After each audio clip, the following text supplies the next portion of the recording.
So good afternoon, everybody. It's the last talk before the coffee break, so please wake up. I will be stepping away from the cyber for a moment, but still talking about the forgotten attack vector that always works. It is said that a picture is worth 1,000 words. I don't know how many is that for a video, so please let me play you a short video, shortish. I would like to get everybody on the same page, and the video will do the best, and I'll do the rest of the talk.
So, we all know what the forgotten attack vector that always works is.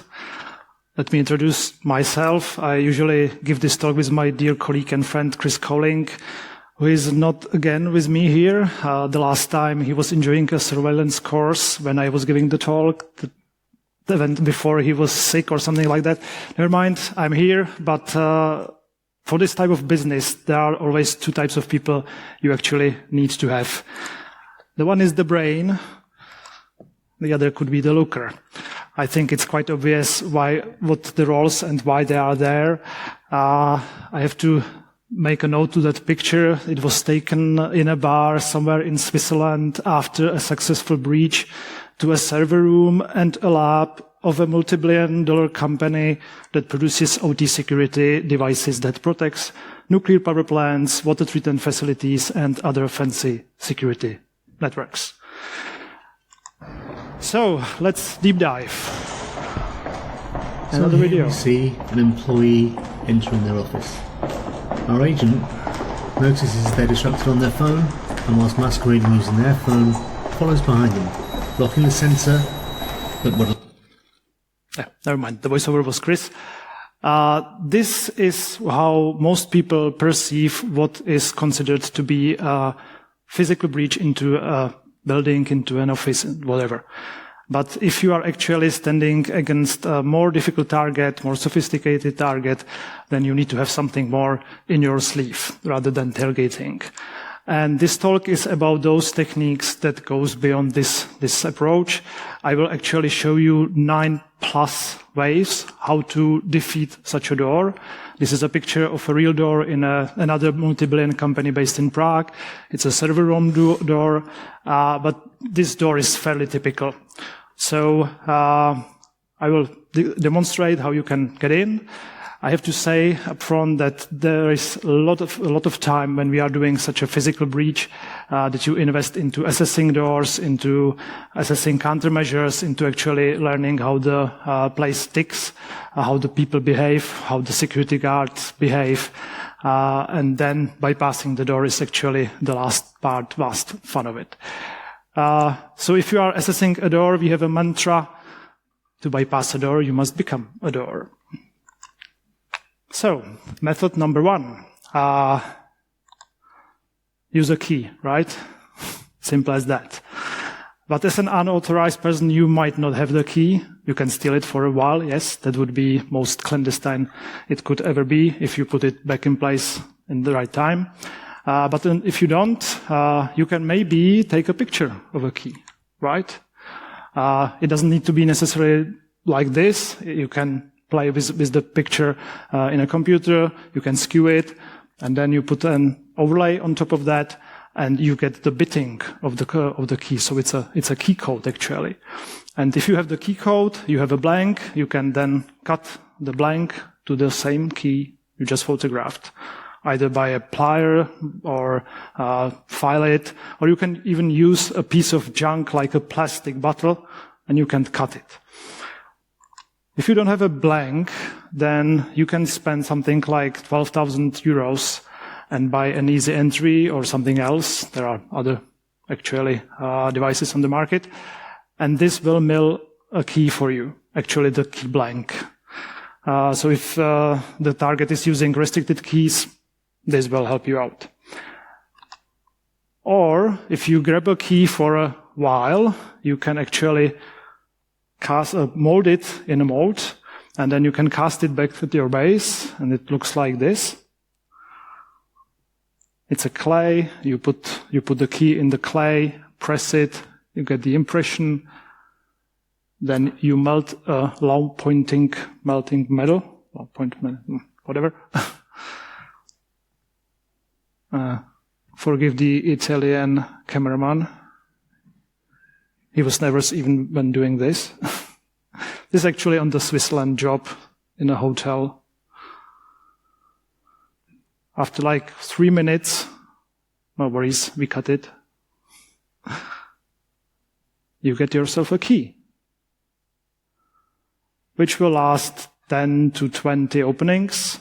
You can even cut a new key based on that, or you can use it and open a door.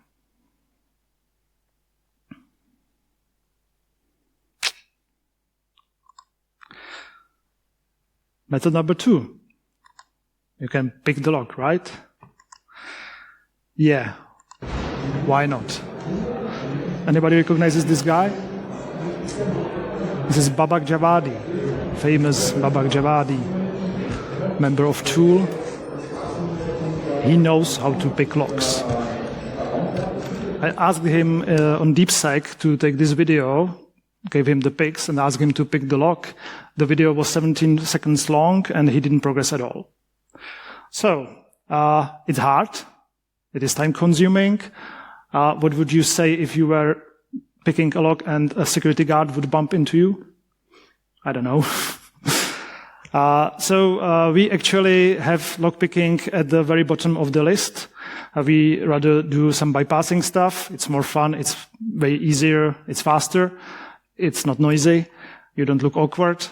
But sometimes we actually need to pick a lock to get ourselves in, and it can be easy as this.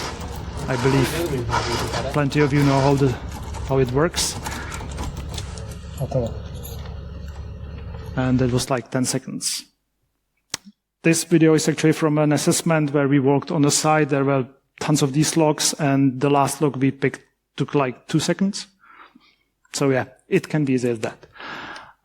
If you find a lock with a thumb term on the other side, you don't even need to pick it. You just take a bent piece of wire, you stick it inside, and then you actually manipulate the actuator. Why? Yes, the front is an actual lock, but the second part, it's not locked at all. There is just a metal rod, and if there is no shielding before the actuator, you can just go, turn the actuator, and the rest, the other bit doesn't protect the lock from turning. Yet these locks are a little bit more expensive. I don't know why. Method number 3, slip the latch with a credit card, right? We've all seen this in movies, and it actually works in the US. Why? Because they just make a hole in a wall, they shove a door, wood there, and that's it. That's the door for them. So then there is a latch, so you can manipulate the latch with a thing like this, or with a credit card.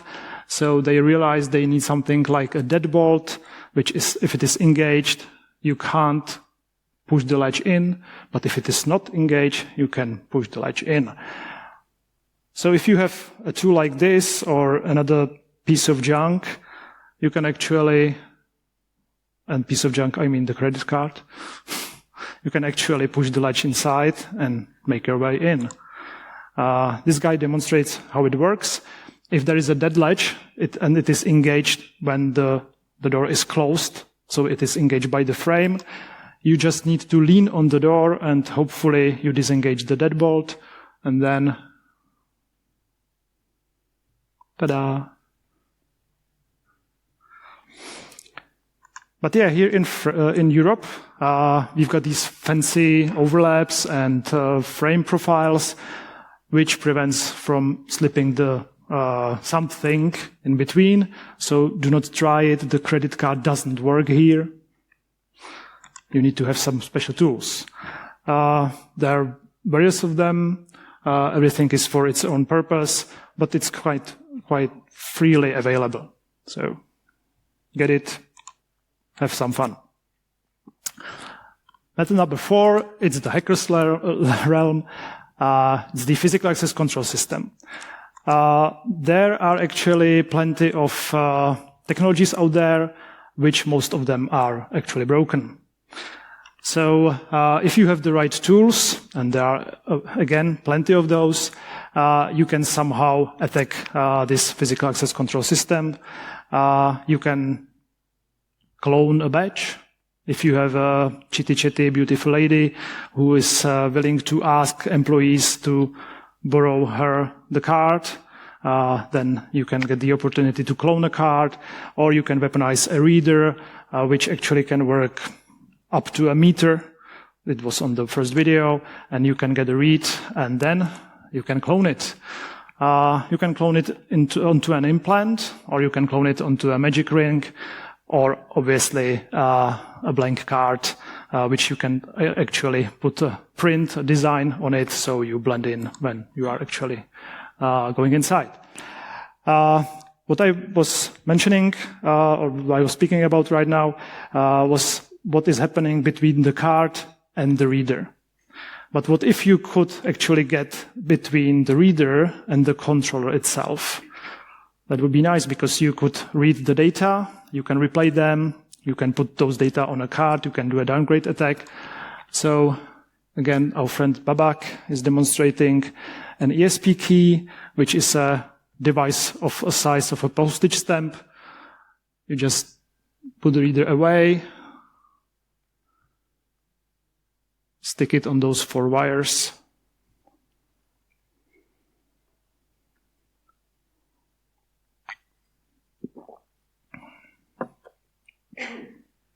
Yeah, it takes time, so you need a HID t-shirt and work order that you are servicing the readers. Nobody would care.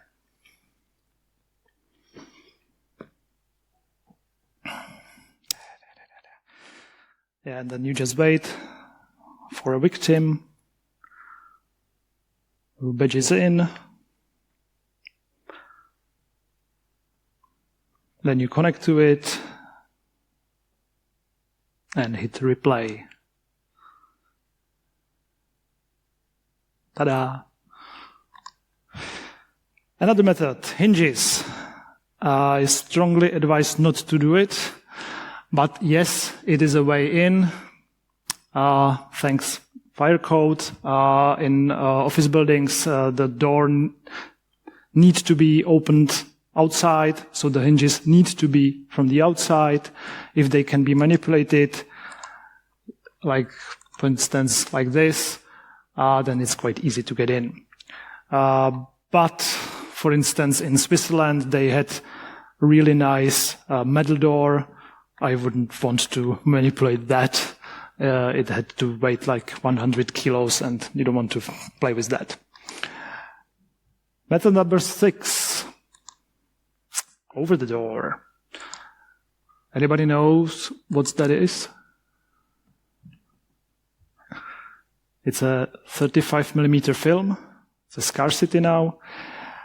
This attack actually doesn't work much in Europe, because we do not tend to open the door with pulling the handle up. But there tend to be fake ceilings or floors. If you are lucky enough, the wall will end at the fake ceiling. If you are someone tiny, this is a vector as well. So, another method, under the door. It was in the video.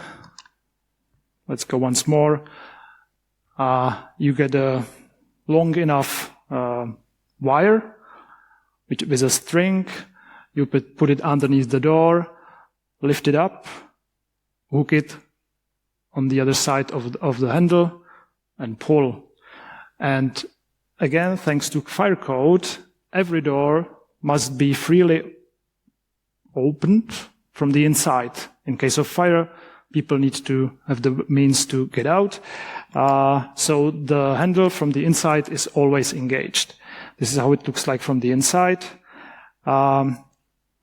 And also, thanks to accessibility requirements, the handles tend to be in this U shape, which is quite convenient for this tool.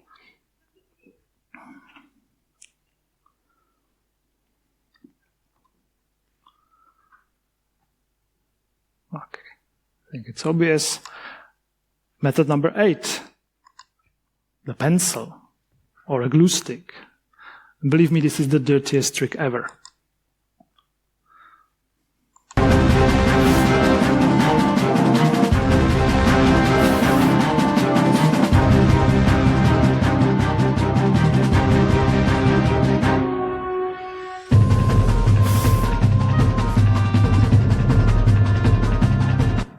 Just don't forget to pick it up. That's all. And it actually works. We made our entry this way in a governmental building. Method number 9. Why not be destructive? Well, it's not covert. It makes mess, but sometimes the client can ask for it. If you have other objectives, you can do something like that.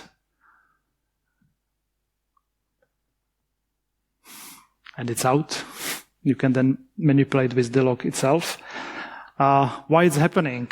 Well, the Eurocylinder locks, you see there is a very few metal in the middle. So if the lock protrudes by 3 millimeters, then you can just grab it and snap it. Obviously, there are locks with anti-snapping features, but who installs them? If you are actually standing in front of an office building, in front of a large target, there will be other ways how you can get in. There were 9 methods, simple methods, how you can bypass a door. So if you're on a job, you need to be creative, obviously. There could be other doors, for instance, double doors, glass doors, keypads. So you just need to have a right tool, know where to put the tool. If you want to steal some Teslas, feel free with a J tool. If you have locks with these thumb turns, if there is a gap, you are golden.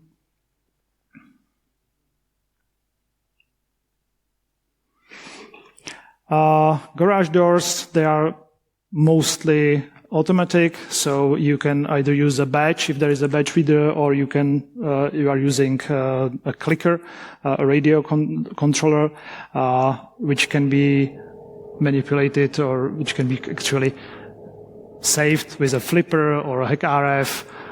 If there are no rolling codes, then it's very easy. If there are rolling codes, the implementation could be very, very bad. Even Flipper can do this without anything special. If the rolling codes are implemented properly, there is another jamming and replaying attack. I believe you've heard about that.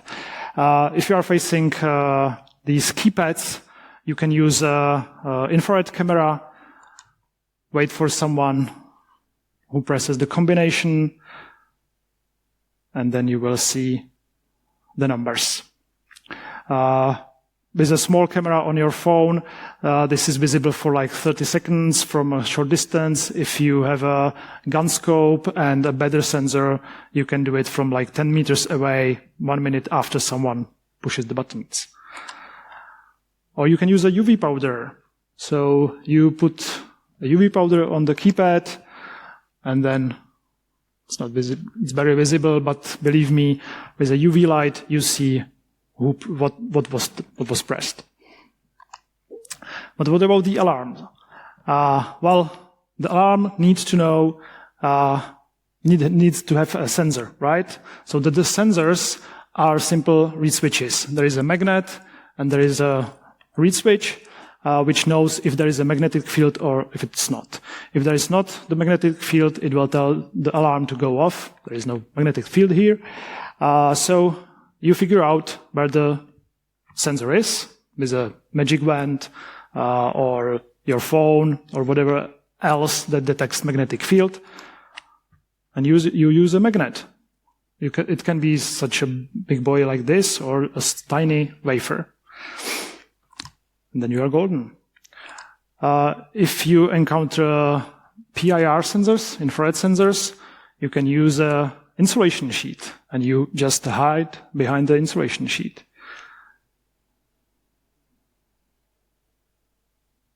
The PIR sensor didn't go off. The request to exit sensors, they are above the doors, which will open the door for you if you are coming from the inside, from the secured perimeter.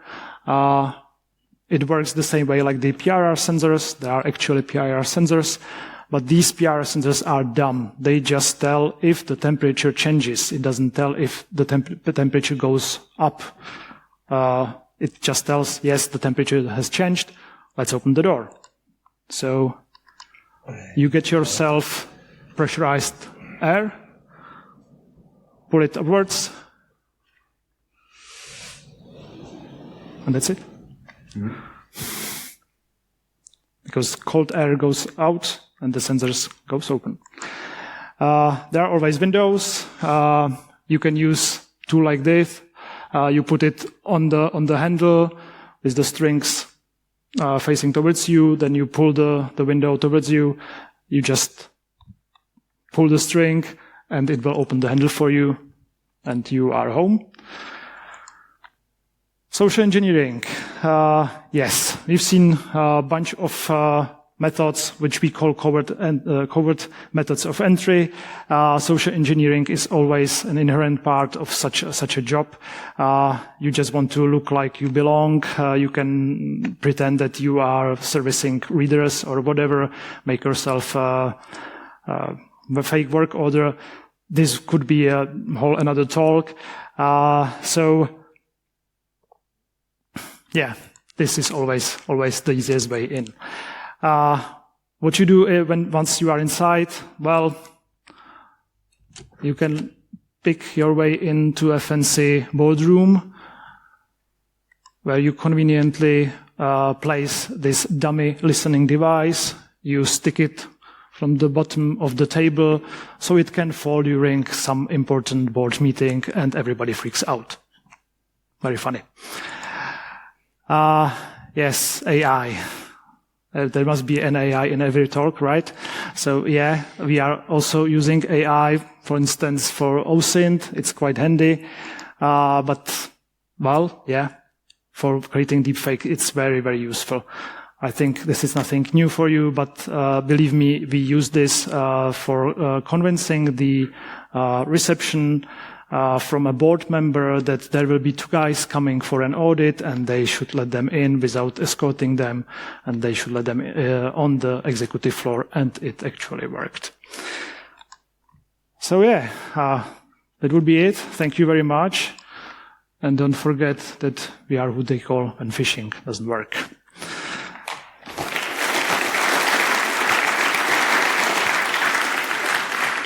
Thank you very much. Thank you, Jiri. Are you open to questions? Yes, I am, sure. Are there any questions from the audience?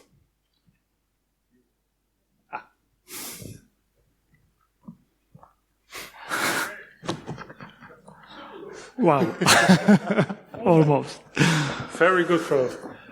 Thank you. This was really a nice presentation, I think. Thank you. I've got a question. You mentioned the door that had a knob inside. Mm-hmm. Does the same apply when your key is still inside, at the other side? Basically, yes, but manipulating a lock with a key inside is way more harder than manipulating this kind of lock. Okay. There is no much room to actually manipulate with the key, so it's like 50-50. You need to have a special wire which is cut in a special direction, and then, yeah, it might work. It might but not. Leaving the key inside is a bad idea. Yes, it doesn't enhance the security of the lock. Okay, thank you. On the contrary. Yeah. I always do that. I think that's safe. Okay. Somebody else? Any further questions? Oh, it looks like not. In that case, please give a big applause for Jiri.